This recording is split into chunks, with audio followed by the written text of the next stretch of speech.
అధికారంలోకి వచ్చి ఇవాళ మాయ చేసే కార్యక్రమం చేస్తున్నారు. కుట్రలు కుటుంబాలు పరిపాలన గాలి వదిలేశారు. బీసీని అరెస్ట్ చేయాలి, యాదవ్ను అరెస్ట్ చేయాలి, గౌడాసును అరెస్ట్ చేయాలి, తిట్టుమంత్రిని అరెస్ట్ చేయాలి. అన్ని బీసీ వర్గాన్ని తోటలు కట్ చేస్తాం, తోడు చేస్తాం, కాపు చేస్తాం. ఇవాళ మరి ఎన్ని రకాల ఇబ్బందులు కల్పించారో మన నాయకులు. ఓ పక్క బ్రేకింగ్ చట్టం పెట్టారు, ఓ పక్క పోలీసుల్ని ఎక్కువ పోలీస్ స్టేషన్ రప్పించారు. ఈ కార్యక్రమాన్ని భద్రం చేయాలని ఎక్కువ ప్రయత్నం చేశారు. ఏది ఏమైనా నా అన్నలో తమ్ముడు వేలో వచ్చినందుకు మరొక్కసారి ధన్యవాదాలు తెలుపుతున్నాను.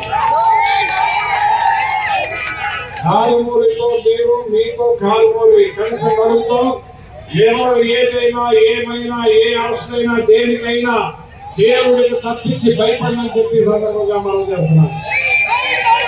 ఎన్ని రకాల కుట్ర కుతంత్రాలు చేస్తున్నారో. ఇవాళ నా కొడుకు ఎంపీ ఇచ్చారని, నాకు మంత్రి ఇచ్చారని అనగా దొక్కాలని కూటమి చూస్తా ఉంది. ఏది దానికి కూడా భయపడ్డని, ఎన్ని సంవత్సరాలైన జైల్లో పెట్టుకున్న బాధపడని చెప్పి ఇక్కడ ఉన్న ఎమ్మెల్యే ఆ ఇంటి మీద జనాన్ని పంపించాడు. నన్ను ఇక్కడి నుంచి పారిపోవాలని చూశాడు. ఈ తరం కాదని చెప్పి ఈ సందర్భంగా తెలియజేస్తా ఉన్నారు. ఎందుకంటే ఆయన దోచుకుంటారు నేను అర్థమై. ఇవాళ గోమాసాన్ని ఇక్కడ మూలాలు ఇక్కడే గాంధీ ఇష్టాంతరంగా దోచుకుంటున్నారు. మరి అలాగే పరిహార పత్రంలో దోచుకుంటున్నారు. మరి క్రికెట్ బెట్టింగ్ పేకాట్లు ఒకటి కాదు, పంచాయతీల్లో బాగుంది. ఎన్ని రకాలుగా దోపిడీ అంటే అన్ని రకాలుగా దోపిడీ చేస్తున్నారు.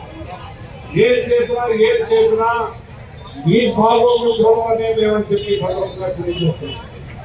ఇవాళ ప్రజలందరూ కూడా, మహిళలందరూ కూడా అన్ని అబద్ధాలు చెప్పి దుర్మార్గం చేసి ఈ రకంగా మాయ చేసి అధికారంలోకి వచ్చి ప్రజల కల్పనలంటే ఎమ్మెల్యే పారిపోతున్నాయి.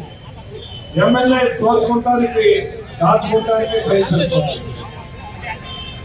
ఇవాళ ఎంఆర్ఓ ఆఫీస్లో ఎప్పుడన్నా డబ్బులు